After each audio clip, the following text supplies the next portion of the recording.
hadits mulia, kata Nabi SAW, tidak ada orang, tidak ada seorang muslim yang mendoakan muslim yang lain, kecuali malaikat di atas kepalanya akan berkata, walaka mithluhu, walaka mithluhu.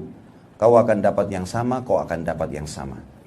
Saya sering bilang dalam pengajian saya, Bapak Ibu sekalian, kalau lihat ada orang diberikan kelebihan harta, walaupun dia lebih kaya dari kita, maka bilang, ya Allah tambahkan, limpahkan hartanya, berkahi. Mungkin Bapak Ibu bilang sama saya, untuk apa Ustaz kita bacain doa untuk dia?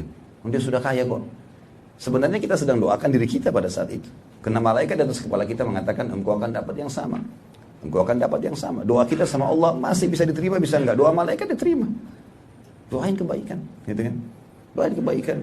Makanya kalau kita ketemu sama teman-teman, oh saya baru buka usaha, Masya Allah, semoga Allah berkahi. Semoga maju. Jangan hasut teman-teman. Kita biasa terbawa pada hasut. Orang cerita tentang perkembangan pekerjaannya, kenapa dia bisa ya? Kenapa begini ya? Dalam hatinya gerutu.